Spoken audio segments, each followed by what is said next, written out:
Nyi Roro Kidul Putri Kerajaan, jadi penguasa selatan kartu dengan badai. Aku merasakan panggilan dari laut.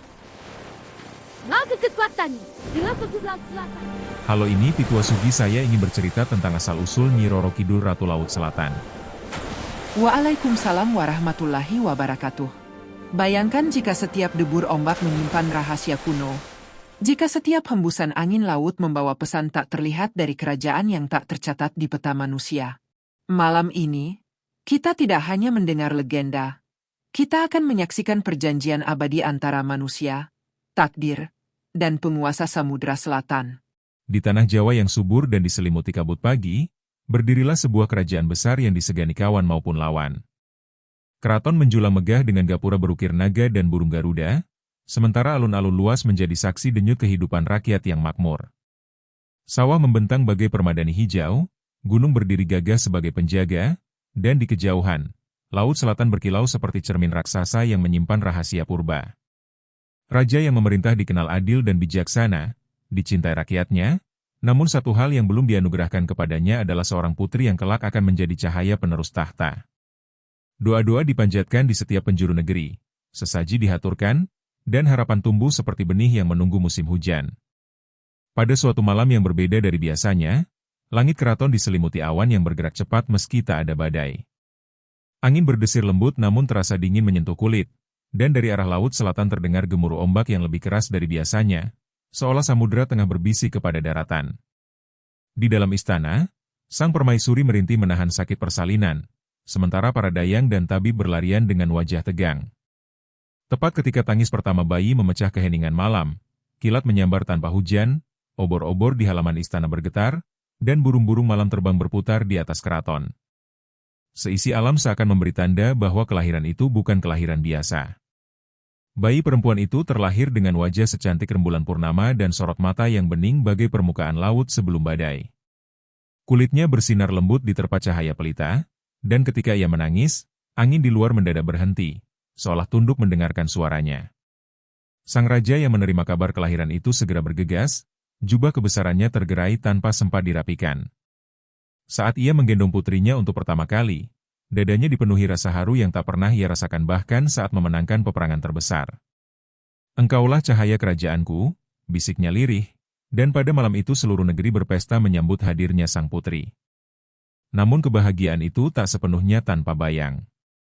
Keesokan harinya, para brahmana dan ahli nujum dipanggil untuk membaca pertanda langit. Mereka menatap pergerakan bintang, menghitung hari kelahiran, dan menafsirkan gemuruh laut yang semalam terdengar. Wajah mereka berubah muram. Ramalan pun disampaikan dengan suara bergetar, sang putri akan tumbuh menjadi sosok agung yang kelak menguasai kekuatan besar, namun takdirnya akan membawa ujian berat bagi kerajaan. Cinta dan air mata, kemuliaan dan pengorbanan, akan berjalan beriringan dalam hidupnya. Sang raja terdiam lama, antara bangga dan cemas, sementara permaisuri memeluk bayinya dengan perasaan tak menentu. Sejak saat itu, sang putri menjadi pusat perhatian istana. Raja mencurahkan kasih sayang yang melimpah, memerintahkan taman-taman indah dibangun khusus untuknya, dan menghadiahkan kain sutra terbaik dari negeri seberang. Tawanya menjadi musik bagi sang raja, langkah kecilnya menjadi kebahagiaan yang tak ternilai.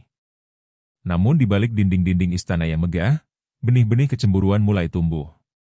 Beberapa selir memandang dengan mata tajam, merasa posisi mereka terancam oleh kehadiran putri kecil yang memikat hati raja sepenuhnya. Bisikan-bisikan lirih mulai beredar seperti asap tipis yang perlahan memenuhi ruangan. Tak seorang pun menyadari bahwa sejak hari kelahirannya, ombak laut selatan seakan memiliki irama baru, kadang tenang luar biasa, kadang bergemuruh tanpa sebab. Seolah-olah samudera yang luas itu menandai dan mengingat satu nama yang kelak akan bergema hingga ke dasar palung terdalam. Di dalam buayan emasnya, sang putri terlelap tanpa mengetahui bahwa takdir besar telah menanti, dan bahwa cinta yang kini menyelimutinya suatu hari akan diuji oleh badai yang jauh lebih dahsyat daripada gemuruh ombak di malam kelahirannya. Babak awal legenda pun dimulai, pelan namun pasti, seperti arus laut yang tak pernah benar-benar berhenti. Waktu berlalu seperti aliran sungai yang tenang, dan sang putri tumbuh menjadi bunga paling indah di taman kerajaan. Rambutnya hitam berkilau laksana malam tanpa awan, kulitnya lembut bagai cahaya bulan, dan sorot matanya menyimpan kedalaman yang sukar dijelaskan. Setiap langkah kecilnya selalu diiringi senyum bangga sang raja. Ia sering duduk di singgasana dengan putrinya di pangkuan, melupakan sejenak urusan perang, pajak, dan perbatasan. Rakyat memujinya sebagai titisan Dewi Kemakmuran. Namun semakin terang cahaya bersinar, semakin jelas pula bayangan yang tercipta di belakangnya. Di lorong-lorong panjang keraton, bisikan mulai berdesir lebih tajam daripada angin malam. Para selir yang dahulu menjadi pusat perhatian raja kini merasa tersisih. Salah satunya, seorang selir yang ambisius dan cerdas, menyimpan bara iri di dalam dadanya. Ia memperhatikan bagaimana raja tak lagi memandangnya dengan kelembutan yang sama. Semua perhatian tercurah pada sang putri dan permaisuri. Hatinya yang dahulu dipenuhi harapan kini perlahan berubah menjadi ruang gelap yang dipenuhi kecemburuan. Ramalan para Brahmana tentang takdir besar sang putri menjadi bahan perbincangan yang tak pernah padam. Kata, ujian berat bagi kerajaan, diulang-ulang dengan nada yang semakin mengandung makna ancaman.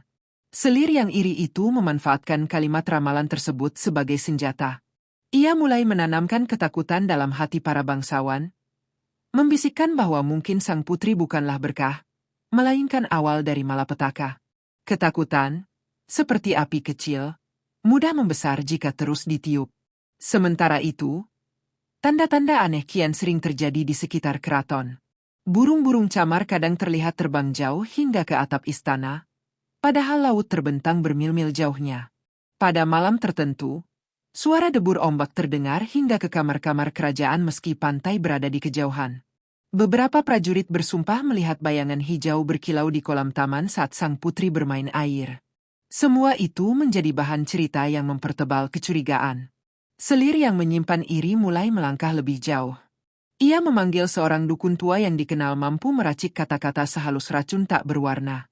Dalam pertemuan rahasia di balik tirai kamar yang tertutup rapat, ia bertanya tentang cara menjauhkan sang putri dari takhta masa depan. Dukun itu tidak memberi racun atau belati, melainkan saran yang lebih berbahaya, racun ketakutan dalam pikiran seorang ayah. Perlahan, isu mulai disebarkan bahwa sejak kelahiran sang putri, laut menjadi lebih liar. Nelayan mengeluh tangkapan berkurang pada hari-hari tertentu. Beberapa kapal rusak diterjang ombak besar. Semua kejadian alam yang biasa kini ditarik menjadi garis yang mengarah pada satu nama. Rakyat yang semula memuja mulai bertanya-tanya. Ketika rasa takut menyelinap, cinta pun mulai goyah. Raja yang bijaksana itu pada awalnya menepis semua kabar angin. Baginya, putrinya adalah cahaya hidupnya, bukan ancaman. Namun sebagai pemimpin, ia tak bisa menutup telinga sepenuhnya terhadap keresahan rakyat. Di ruang pertemuan kerajaan, ia mendengar laporan demi laporan dengan wajah yang semakin berat. Malam-malamnya tak lagi setenang dulu. Ia sering berdiri di balkon istana, memandang ke arah selatan, mendengarkan gemuruh ombak yang entah mengapa terasa lebih dekat. Sang putri sendiri belum memahami badai yang mulai berputar di sekelilingnya. Ia tetap bermain di taman, tertawa mengejar kupu-kupu, dan menatap laut dengan perasaan aneh yang tak bisa ia jelaskan. Setiap kali angin selatan bertiup, rambutnya berkibar seolah menyatu dengan arah datangnya angin. Dayang-dayang yang setia mulai menyadari bahwa putri kecil itu sering terdiam menatap cakrawala, seakan mendengar panggilan yang tak terdengar oleh orang lain. Api kecemburuan kini berubah menjadi rencana. Selir ambisius itu menyadari bahwa untuk meruntuhkan cahaya, ia tak perlu memadamkannya, cukup membuat orang-orang takut akan cahayanya. Ia menunggu waktu yang tepat, saat satu kejadian kecil bisa diperbesar menjadi pertanda buruk. Dan waktu itu, ia yakin, akan segera tiba. Karena alam sendiri seakan bergerak mengikuti ramalan yang dulu diucapkan para Brahmana. Di atas semua intrik dan bisikan itu, laut selatan terus bergemuruh, seolah menjadi saksi bisu atas permainan nasib yang mulai terjalin. Ombak datang dan pergi membawa rahasia yang belum waktunya terungkap. Di istana yang megah itu, cinta seorang ayah, kecemburuan seorang wanita, dan takdir seorang putri mulai bertabrakan dalam arus yang tak terlihat. Dan seperti laut yang tampak tenang sebelum badai, kerajaan itu belum menyadari bahwa gelombang besar sedang bersiap menghantam kehidupannya. Angin selatan berembus lebih sering dari biasanya ketika musim berganti. Langit di atas kerajaan kadang tampak cerah, namun menyimpan tekanan yang tak kasat mata. seolah alam sedang menahan sesuatu. Di tengah suasana istana yang mulai dipenuhi kecurigaan, peristiwa itu akhirnya datang. Sunyi, perlahan, tetapi mematikan harapan. Sang putri yang selama ini bersinar ceria mendadak jatuh sakit tanpa sebab yang jelas. Tubuhnya demam tinggi, napasnya berat, dan matanya yang dulu jernih kini redup seperti cahaya bulan tertutup awan. Tabib terbaik kerajaan segera dipanggil. Ramuan dari akar gunung, daun hutan, hingga air suci dari 7 mata air diberikan tanpa henti. Namun penyakit itu bukan sekadar demam biasa. Di kulit halus sang putri muncul bercak-bercak aneh menyerupai kilau sisik tipis kehijauan yang samar terlihat di bawah cahaya. Beberapa dayang bersumpah mencium aroma asin seperti air laut setiap kali mendekatinya. Ketakutan yang dulu hanya berupa bisikan kini berubah menjadi bisu yang mencekam. Kabar menyebar lebih cepat daripada angin.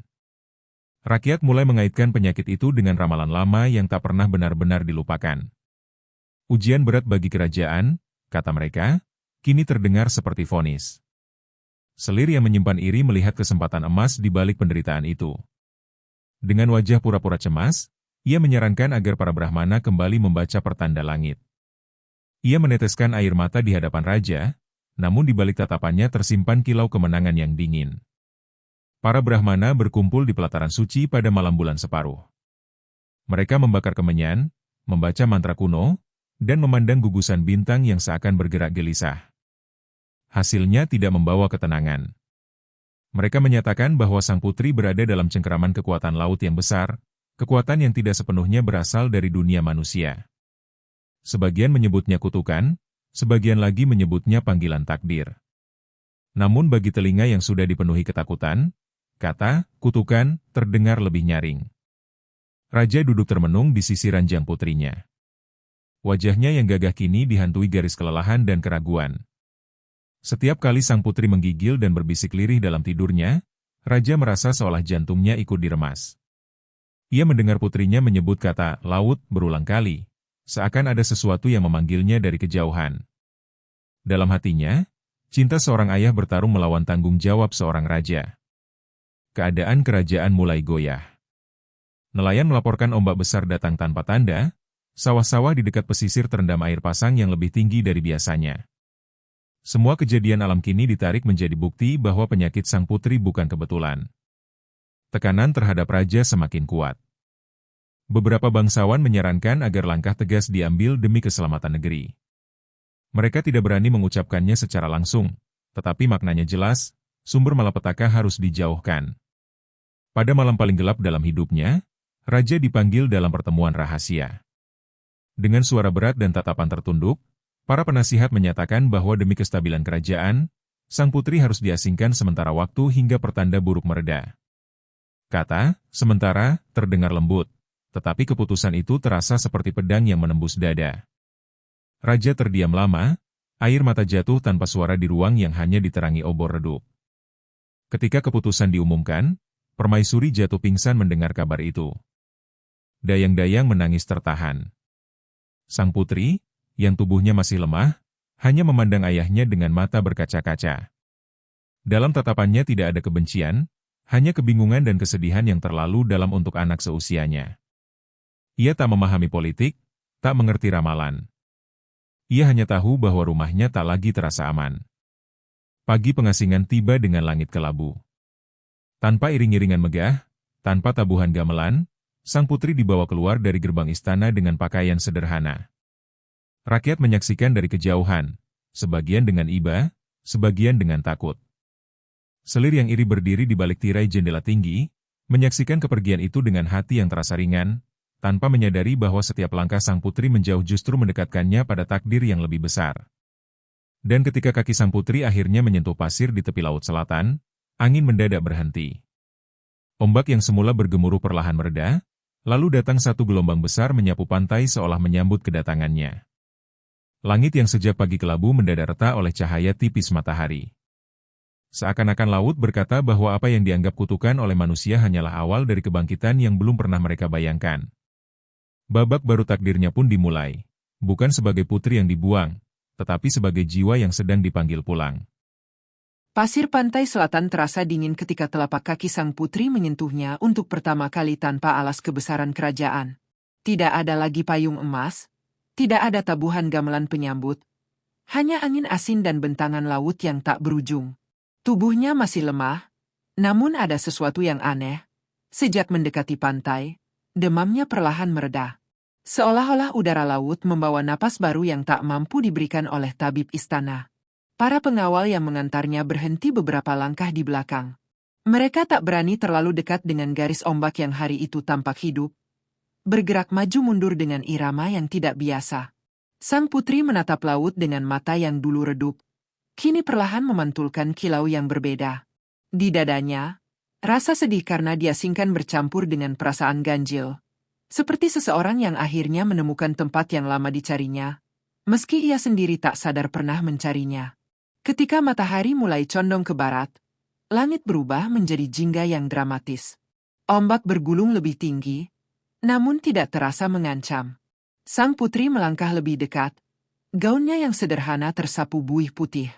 Setiap kali air menyentuh kulitnya, bercak kehijauan yang dulu dianggap kutukan justru bersinar lembut. Tidak ada rasa sakit. Tidak ada panas. Hanya sensasi hangat yang merambat hingga ke ujung jari. Malam turun perlahan, dan para pengawal yang ketakutan akhirnya memutuskan kembali ke kerajaan, meninggalkan sang putri di tepi pantai dengan perbekalan seadanya. Dari kejauhan, mereka masih bisa melihat sosoknya berdiri menghadap laut, tak bergerak, seolah sedang berbicara dengan cakrawala. Ketika langkah terakhir prajurit menghilang, kesunyian menyelimuti pantai. Namun itu bukan kesunyian kosong. Itu adalah kesunyian yang penuh bisikan. Angin malam membawa suara yang tak dapat dijelaskan. Bukan hanya debur ombak, melainkan seperti lantunan panjang yang berirama, seakan ribuan suara berbisik bersamaan dari kedalaman. Sang putri menutup mata. Dalam kegelapan itu, ia mendengar namanya dipanggil, bukan dengan suara keras, melainkan dengan getaran yang terasa langsung di dalam jiwa. Pulanglah. Begitu bisikan itu terasa, lembut namun tak terbantahkan. Air laut tiba-tiba surut beberapa langkah, memperlihatkan kilau aneh di bawah permukaan. Cahaya kehijauan berpendar seperti ribuan kunang-kunang yang berenang. Dari balik gulungan ombak, bayangan-bayangan besar bergerak anggun, bukan mengancam, melainkan menjaga. Makhluk-makhluk laut yang selama ini hanya menjadi legenda kini menampakkan wujud samar mereka, seakan memberi penghormatan kepada seseorang yang mereka kenal. Sang putri berlutut di pasir, air mata jatuh bukan karena takut, melainkan karena perasaan yang terlalu besar untuk ditampung. Semua kesedihan akibat pengkhianatan, pengasingan, dan kehilangan perlahan luruh bersama air asin yang membasahi pipinya. Ia menyadari satu hal yang tak pernah ia pahami sebelumnya. Mungkin ia tidak dibuang, melainkan dikembalikan. Bukan diusir dari rumahnya, tetapi dipanggil menuju rumah yang sesungguhnya. Di kerajaan, pada malam yang sama, raja terbangun dari tidurnya dengan jantung berdebar keras. Ia bermimpi melihat putrinya berdiri di atas ombak yang bercahaya, mengenakan busana hijau berkilau, dengan mahkota air yang berputar di kepalanya. Laut di belakangnya bukan lagi liar, melainkan tunduk dan tenang. Raja terbangun dengan napas tersengal. Hatinya diliputi rasa kehilangan yang mendalam sekaligus firasat yang tak mampu ia jelaskan. Kembali di pantai, sang putri berdiri perlahan. Tanpa ragu, ia melangkah maju ketika ombak berikutnya datang menyentuh kakinya. Air tidak lagi terasa asing. Setiap langkah ke dalam laut membuat tubuhnya semakin ringan, seakan gravitasi dunia daratan mulai melepaskan genggamannya. Gaunnya melambai mengikuti arus, dan rambut panjangnya menyatu dengan gerakan air yang gemulai.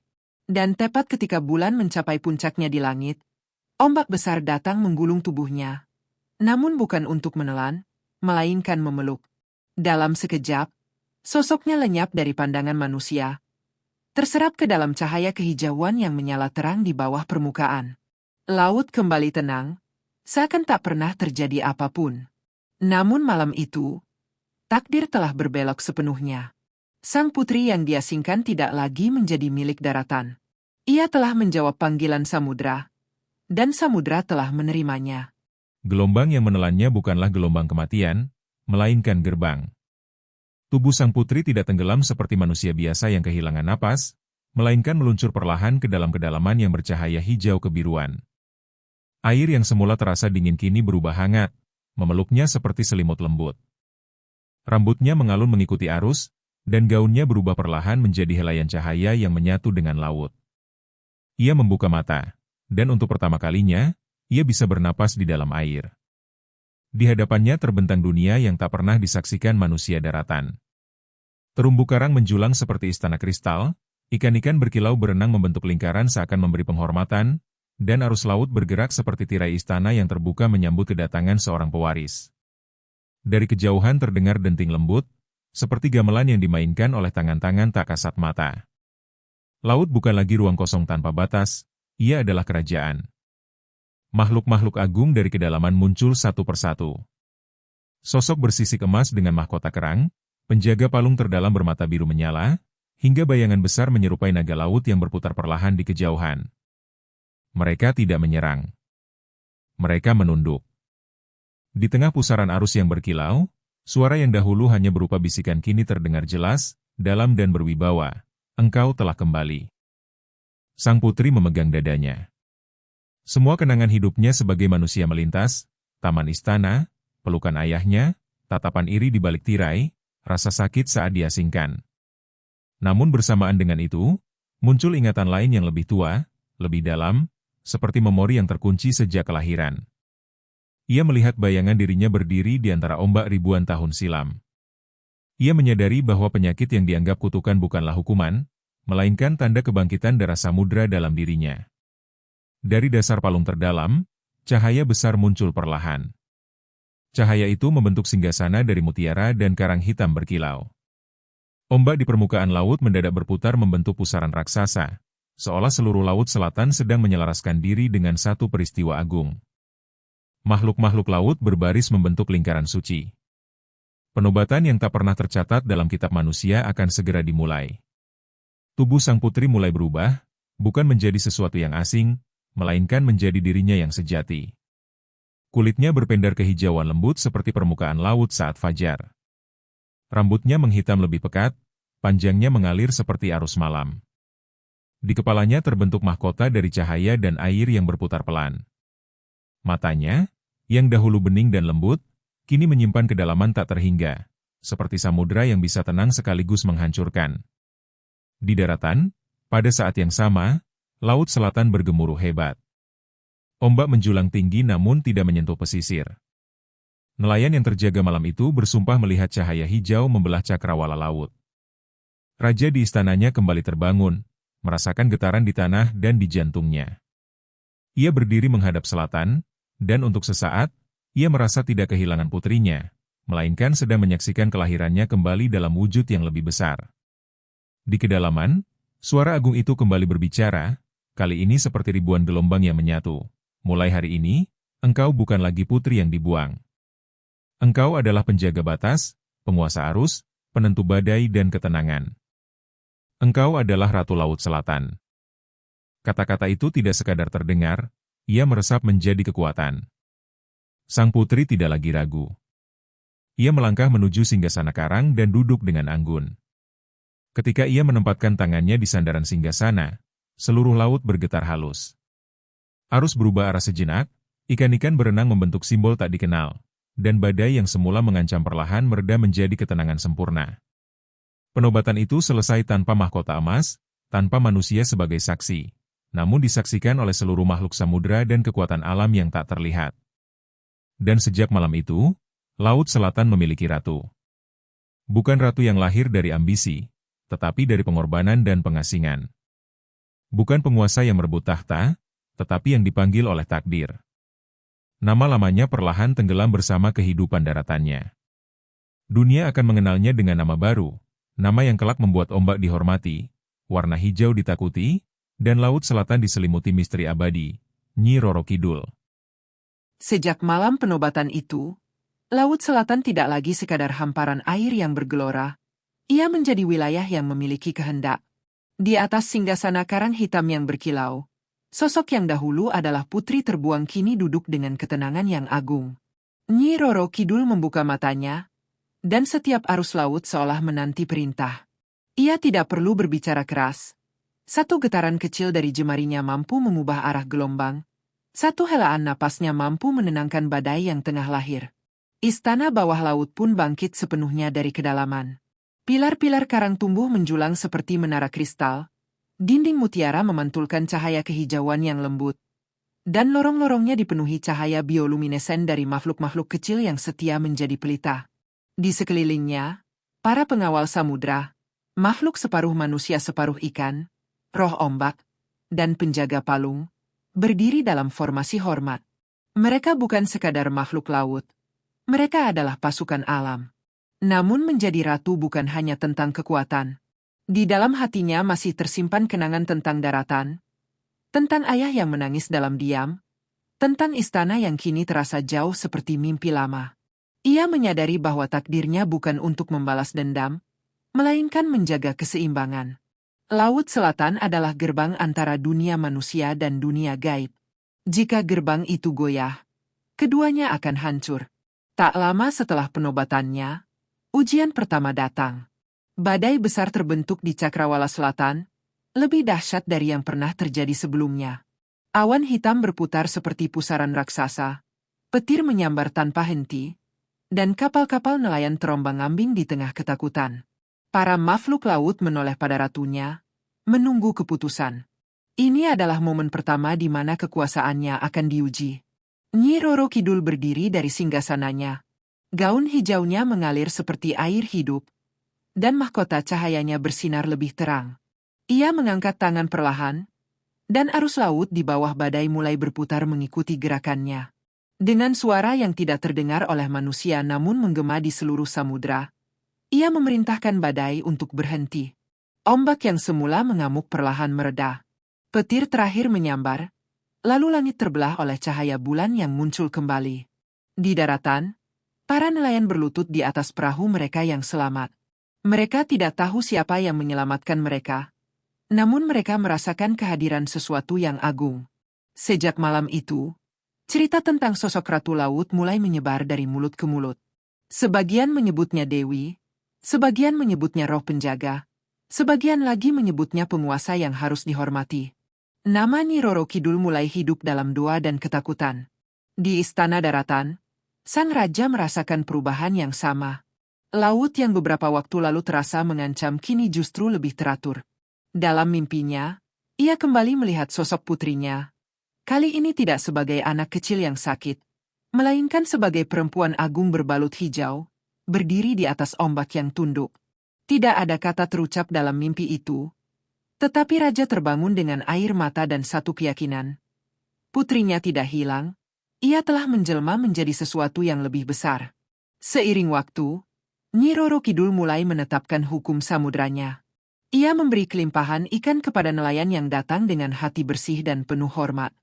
Namun bagi mereka yang sombong, yang menantang laut tanpa rasa syukur, ombak dapat berubah menjadi dinding raksasa yang tak termaafkan. Keseimbangan adalah hukum tertinggi, dan ia adalah penjaganya. Warna hijau perlahan menjadi warna sakral di pesisir selatan. Konon, siapapun yang mengenakan hijau terang dengan kesombongan di tepi pantai bisa terseret arus yang tak terlihat. Bukan karena kemarahan semata, melainkan karena warna itu adalah lambang kekuasaan sang ratu. Manusia belajar bahwa laut bukan sekadar sumber kehidupan, melainkan wilayah yang memiliki penguasa. Dan di bawah permukaan yang tampak tenang, Nyi Roro Kidul terus memerintah dengan kebijaksanaan yang lahir dari penderitaan. Dari putri yang diasingkan menjadi ratu yang ditakdirkan, ia membuktikan bahwa takdir tidak selalu menghancurkan. Kadang ia membentuk. Laut Selatan kini memiliki jiwa, memiliki mahkota, memiliki penguasa. Dan setiap debur ombak yang menyentuh pantai adalah bisikan halus bahwa sang ratu selalu mengawasi, menjaga, dan menunggu keseimbangan tetap terjaga. Waktu bergulir, dan nama Nyi Roro Kidul tidak lagi sekadar bisikan nelayan di tepi pantai. Ia menjadi legenda yang hidup, tumbuh bersama angin selatan dan menyatu dengan suara ombak. Namun sebagai penguasa samudra, ia memahami bahwa kekuatan tanpa batas harus memiliki batasan. Laut dan daratan tidak boleh saling menelan. Keseimbangan harus dijaga melalui kesepakatan yang tak tertulis, namun sakral. Maka pada suatu malam ketika bulan purnama menggantung utuh di langit, ia memutuskan untuk menjalin perjanjian dengan dunia manusia. Di Istana Daratan, seorang raja penerus, keturunan dari ayahnya dahulu, tengah berdoa memohon petunjuk bagi masa depan kerajaannya. Negeri itu mulai berkembang, namun ancaman dari luar semakin nyata.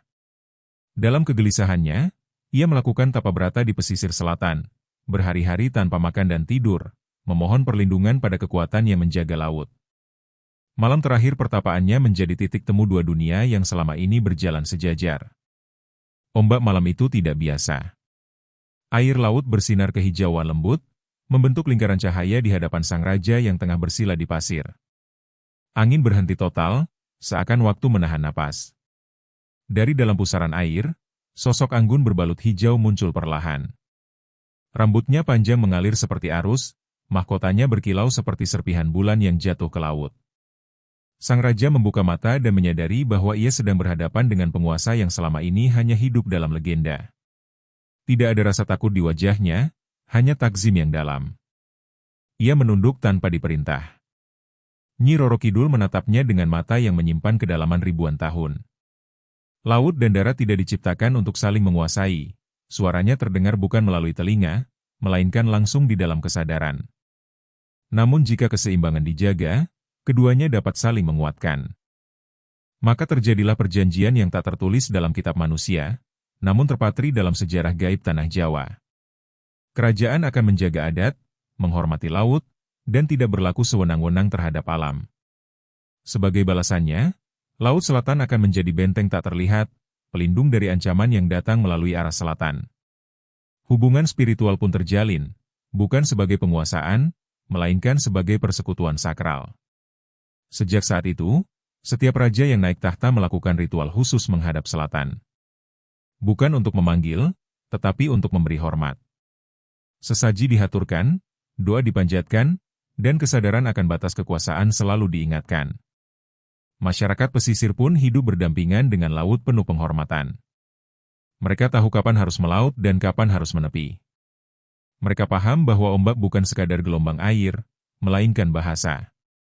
Namun Nyi Roro Kidul bukan hanya pelindung. Ia juga penguji. Ketika keserakahan mulai tumbuh, ketika manusia melupakan keseimbangan dan merusak alam tanpa rasa hormat, laut akan berbicara dengan caranya sendiri. Badai datang tanpa kompromi, ombak meninggi tanpa ampun. Bukan sebagai kemarahan buta, tetapi sebagai pengingat bahwa perjanjian bukan untuk dilanggar. Di kedalaman istananya, sang ratu sering memandang ke arah daratan. Ia tidak lagi memendam luka masa lalu. Ia telah melampaui rasa sakit dan pengkhianatan. Kini ia adalah simbol kekuatan yang lahir dari penderitaan, dan kebijaksanaan yang tumbuh dari kehilangan. Takdir yang dulu terasa kejam kini menjelma menjadi jalan menuju keagungan. Warna hijau semakin kuat maknanya. Ia bukan sekadar warna, melainkan lambang perjanjian. Siapa yang mengenakannya di pesisir dengan kesombongan akan dianggap menantang batas. Namun siapa yang memahaminya sebagai simbol penghormatan akan dilindungi dalam perjalanan hidupnya. Mitos dan kepercayaan tumbuh bukan karena ketakutan semata, melainkan karena pengalaman yang diwariskan dari generasi ke generasi. Dan begitulah, hubungan antara Nyi Roro Kidul dan Tanah Jawa menjadi benang halus yang tak terlihat namun tak terputus. Ia bukan lagi sekadar ratu laut, melainkan penjaga keseimbangan antara dua dunia. Setiap kali ombak menyentuh pantai dengan lembut, itu adalah tanda bahwa perjanjian masih dijaga. Namun setiap kali ombak menghantam keras karang, itu adalah peringatan bahwa keseimbangan tidak boleh dilupakan. Karena di balik cakrawala selatan, sang ratu tetap berdiri, mengawasi, menilai, dan menjaga sumpah yang telah diikrarkan. Tahun-tahun berlalu, kerajaan berganti pemimpin, generasi datang dan pergi, namun Laut Selatan tetap berdenyut dalam irama yang sama, dalam, misterius, dan berwibawa. Kisah tentang Nyi Roro Kidul tak lagi sekadar cerita istana, melainkan telah menjelma menjadi legenda yang hidup di antara rakyat. Ia disebut dalam doa nelayan sebelum berlayar, dalam tembang ibu kepada anaknya, dan dalam bisikan para tetua ketika malam turun terlalu sunyi. Di pesisir selatan, orang-orang belajar membaca tanda alam seperti membaca kitab suci. Jika ombak bergulung lembut dengan cahaya kehijauan saat senja, Mereka percaya sang ratu tengah berkenan. Jika angin mendadak berputar dan laut berubah gelap dalam hitungan napas, mereka tahu ada pesan yang sedang disampaikan. Tidak semua pesan dimaksudkan untuk dimengerti. Sebagian hanya untuk dirasakan. Kerajaan-kerajaan baru yang bangkit di tanah Jawa tetap menjaga tradisi menghadap selatan. Dalam upacara sakral yang hanya diketahui kalangan tertentu, doa dipanjatkan bukan untuk meminta kekayaan atau kemenangan perang, melainkan untuk menjaga keseimbangan. Karena mereka tahu, selama perjanjian dihormati, laut akan menjadi sahabat. Namun jika dilupakan, laut dapat menjadi hakim yang tak bisa dibantah. Di dasar samudra, Nyi Roro Kidul tetap memerintah dengan ketenangan yang tak tergoyahkan. Rambutnya mengalir seperti arus malam, dan mahkotanya berkilau memantulkan cahaya bulan yang menembus permukaan air. Ia tidak menua. Waktu tidak mengikatnya seperti manusia. Ia adalah bagian dari siklus alam, abadi selama ombak masih menyentuh pantai dan angin selatan masih berembus. Kadang, pada malam tertentu, para nelayan mengaku melihat sosok perempuan berbalut hijau berdiri di atas karang ketika bulan purnama memantulkan cahaya peraknya. Ia tidak berbicara, hanya memandang ke arah daratan dengan tatapan dalam yang tak bisa dijelaskan. Mereka yang melihatnya tidak pernah berani mendekat, namun pulang dengan hati yang terasa ringan, seolah telah diingatkan akan sesuatu yang lebih besar dari diri mereka. Legenda tentang warna hijau terus diwariskan. Bukan sekadar larangan, tetapi simbol penghormatan. Anak-anak tumbuh dengan cerita bahwa laut memiliki ratu, dan bahwa alam bukan benda mati yang bisa diperlakukan sesuka hati. Dalam setiap dongeng sebelum tidur, terselip pesan tentang keseimbangan, tentang takdir, dan tentang bagaimana penderitaan bisa berubah menjadi kekuatan. Di istana yang dulu menjadi tempat kelahirannya, kisah sang putri yang diasingkan kini diceritakan dengan nada berbeda.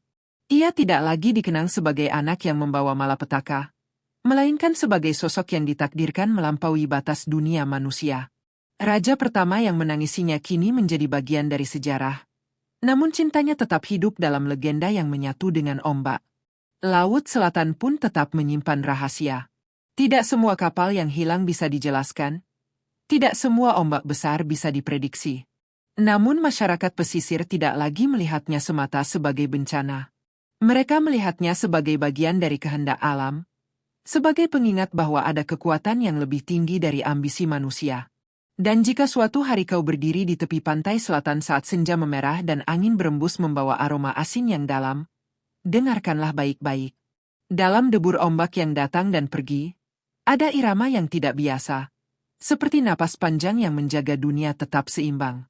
Itu bukan sekadar suara air yang menghantam pasir, melainkan gema dari legenda yang tak pernah benar-benar berakhir. Karena Nyi Roro Kidul bukan hanya ratu laut.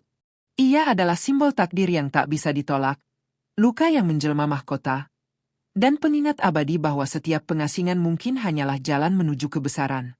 Selama Laut Selatan masih bergelora dan bulan masih memantulkan cahayanya di permukaan air, namanya akan terus hidup, dalam cerita, dalam doa, dan dalam setiap ombak yang menyentuh pantai dengan bisikan yang tak pernah padam.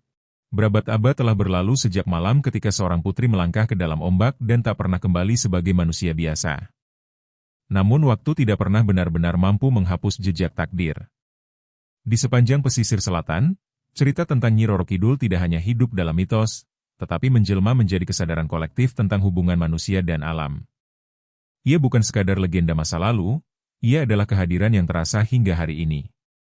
Setiap generasi memiliki versinya sendiri tentang sang ratu. Ada yang menceritakannya sebagai dewi yang penuh kasih, ada pula yang menggambarkannya sebagai penguasa tegas yang tak mentolerir kesombongan. Namun semua kisah itu memiliki benang merah yang sama. Laut Selatan bukan wilayah biasa. Ia adalah kerajaan yang memiliki jiwa. Dan di tahtanya, bersemayam seorang ratu yang lahir dari luka, dibentuk oleh pengkhianatan, dan dimahkotai oleh takdir. Di kota-kota pesisir modern yang kini dipenuhi lampu dan bangunan tinggi, tradisi lama masih dijaga diam-diam. Sesaji tetap dihanyutkan pada waktu tertentu, doa tetap dilantunkan menghadap selatan. Bahkan mereka yang mengaku tak percaya tetap merasakan getaran aneh saat berdiri terlalu lama menatap cakrawala laut. Ada rasa kecil di dada, rasa hormat yang tak perlu diajarkan, karena ia diwariskan melalui darah dan cerita. Kadang, badai datang tanpa aba-aba. Ombak meninggi, angin mengaum, dan manusia kembali diingatkan betapa rapuhnya mereka di hadapan alam. Namun badai itu selalu membawa pesan yang lebih dalam daripada sekadar angin dan air. Ia mengingatkan bahwa keseimbangan tidak boleh diabaikan. Bahwa perjanjian lama antara laut dan daratan masih berlaku, meski zaman telah berubah. Di kedalaman samudra, istana karang tetap berdiri megah. Pilar-pilarnya tak lapuk oleh waktu, singgasananya tetap berkilau dalam cahaya kehijauan yang lembut. Nyi Roro Kidul duduk dalam keheningan yang penuh kuasa. Ia tidak lagi memikirkan masa lalunya sebagai putri yang terusir. Ia telah menerima seluruh perjalanan hidupnya sebagai jalan menuju perannya yang lebih besar. Luka telah berubah menjadi mahkota. Air mata telah menjadi kekuatan. Sesekali, ia naik ke permukaan saat bulan purnama menggantung rendah. Bukan untuk menampakkan diri, tetapi untuk menyentuh batas antara dua dunia. Angin yang berembus lembut di malam tertentu, cahaya hijau samar di antara ombak, atau mimpi aneh yang dialami seseorang di pesisir, semuanya adalah cara sang ratu menjaga hubungan yang tak terlihat. Bagi sebagian orang, ia adalah misteri. Bagi yang lain, ia adalah keyakinan. Namun bagi alam, ia adalah penjaga ritme. Ia memastikan ombak datang dan pergi sesuai waktunya, memastikan arus tetap bergerak, memastikan laut tidak kehilangan jiwanya. Tanpa dirinya, laut selatan hanyalah air. Dengan dirinya, ia menjadi kekuatan. Dan mungkin, di suatu masa yang akan datang, akan lahir kembali seseorang yang mendengar bisikan laut lebih jelas daripada yang lain. Seseorang yang merasa terpanggil oleh angin selatan, yang merasakan kedalaman tak terjelaskan saat memandang samudra. Karena legenda sejati tidak pernah berhenti pada satu zaman, ia berputar seperti arus, kembali dalam bentuk yang berbeda. Jika kau berdiri sendiri di pantai selatan saat senja berubah menjadi malam, dan kau merasa seolah ada mata yang mengawasi dari kejauhan, jangan takut. Itu bukan ancaman. Itu adalah pengingat. Bahwa dunia ini lebih luas dari yang terlihat. Bahwa ada kekuatan yang menjaga keseimbangan ketika manusia lupa caranya. Karena pada akhirnya, kisah Nyi Roro Kidul bukan hanya tentang seorang ratu laut. Ia adalah kisah tentang takdir yang tak bisa dihindari, tentang cinta yang diuji oleh ketakutan, tentang pengasingan yang melahirkan keagungan. Dan selama ombak masih berdebur di pesisir selatan, selama angin masih membawa aroma asing ke daratan, legenda itu akan terus hidup, tidak pernah tenggelam, tidak pernah benar-benar berakhir. Pada akhirnya, kisah ini bukan sekadar tentang seorang ratu laut atau seorang gadis di tepi pantai. Ini adalah tentang perjanjian abadi antara manusia dan semesta, tentang kesombongan yang dilunakan badai, tentang kesepian yang menjelma kekuatan, dan tentang mahkota tak kasat mata yang diwariskan bukan lewat darah, melainkan lewat kesadaran. Dari istana karang yang berkilau di kedalaman hingga desa kecil yang berdiri di atas tebing, dari amarah ombak yang menggetarkan langit hingga bisikan lembut angin senja, semuanya menyatu dalam satu kebenaran besar, keseimbangan adalah takdir yang harus dijaga. Dan selama masih ada satu jiwa yang berani berdiri di hadapan laut dengan hormat, selama masih ada hati yang memilih mendengar daripada menantang, maka legenda itu tidak akan pernah tenggelam. Ia akan terus hidup, berdenyut bersama ombak, abadi dalam diam,